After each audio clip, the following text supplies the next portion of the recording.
Welcome back dear student. स्वागत है आपका ई लेक्चर सीरीज आईएफएमएस के यूनिट 5 के अंदर आज जो हम टॉपिक ले रहे हैं वो है एआरसी असेट रिकंस्ट्रक्शन कंपनी। ये नाम आपने कम सुना होगा। एआरसी आपने सुना होगा कि बैंक के जो नॉन परफॉर्मिंग असेट्स होती हैं वो असेट्स जिनसे कंपनी का जो रेवेन्यू है वो आना बंद हो जाता है उसको नॉन परफॉर्मिंग असेट्स बोलते हैं। तो नॉन परफॉर्मिंग असेट्स बोल दीजिए आप या फिर एआरसी बोल दीजिए, इन दोनों में क्या रिलेशन है ये मैं आपको समझा देता हूँ। एआरसी असेट रिकंस्ट्रक्शन कंपनी जो है who purchase NPA from bank की असेट्स रिकंस्ट्रक्शन कंपनी वो रहती है जो बैंक की नॉन परफॉर्मिंग असेट्स को क्या करती है, परचेज करती है। अब क्वेश्चन ये आता है कि जो नॉन परफॉर्मिंग असेट्स हैं वो क्या होती हैं। आप इसी लेक्चर के अंदर पार्ट सेकंड के अंदर देखेंगे कि जो नॉन परफॉर्मिंग असेट्स क्या होती हैं। एक कंपनी की जो एक बैंक की जो नॉन परफॉर्मिंग असेट्स होती हैं वो क्या होती हैं। बैंक्स और other financial institution are required to classify debts own by them into following 4 category: standard, sub standard और लॉस असेट्स। जैसे कि आप देखें स्टैंडर्ड असेट्स के अंदर हैं, फिर सब स्टैंडर्ड असेट्स हैं, फिर डाउटफुल असेट्स हैं, फिर लॉस असेट्स हैं।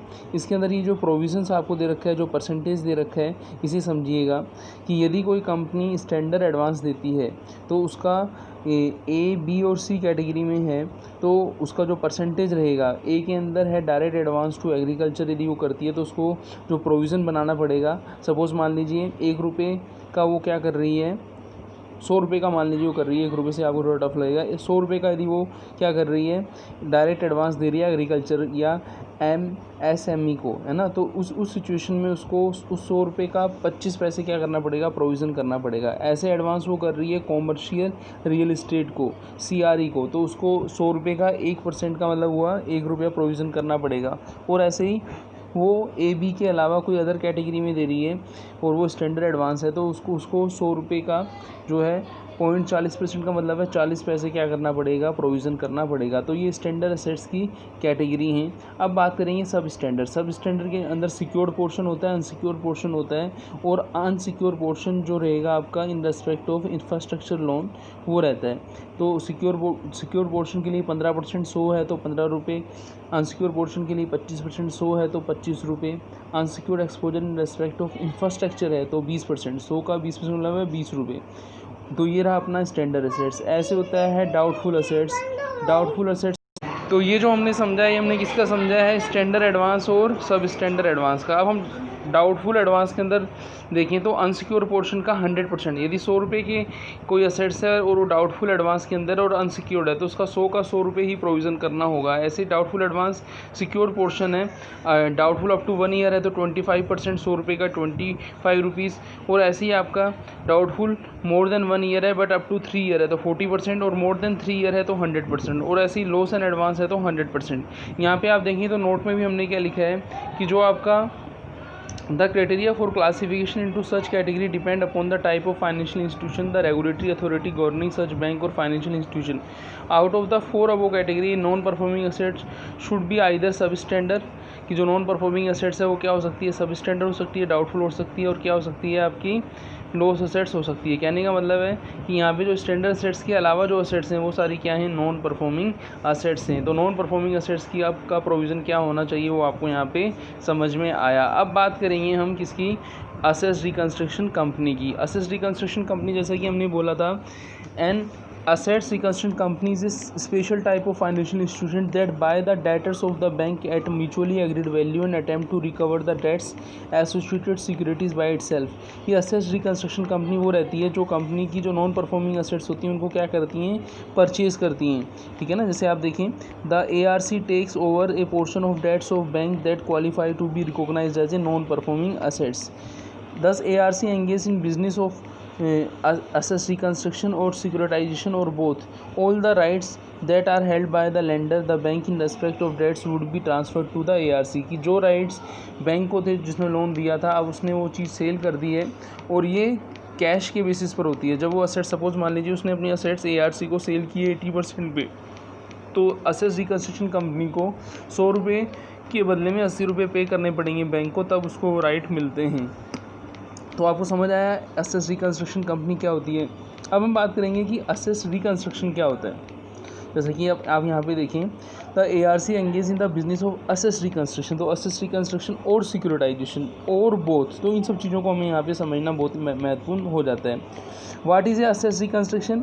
It is the acquisition of any right or interest of any bank or financial institution in loan, advances guaranteed, debenture, bonds, guarantee and other credit facility extended by the bank for the purpose of realization। तो asset reconstruction company वो रहती है जो इस तरीके का work करती है। सिक्योरिटाइजेशन की बात करें तो जैसा कि आप जानते हैं security, it is the acquisition of financial assets either by of issuing security receipt to qualified buyer or other means। Such security receipt would be represent an undivided interest in the financial assets। तो वो क्या कहलाता है, securitisation कहलाता है। आप security के base पर क्या करते हो। अब हम बात करेंगे क्वालिफाइड बायर की। Qualified buyer include the financial institution, insurance company, bank, state financial corporation, state industrial development corporation, trustees. ARC registered under the, आपका ये जो एक्ट है ये सरफेस एक्ट जो है एक महत्वपूर्ण सिक्योरिटाइजेशन का एक्ट माना जाता है। इसके बारे में आपको बता देता हूँ। जो आपका सरफेस एक्ट है इसका पहले भी यहाँ पे आया था।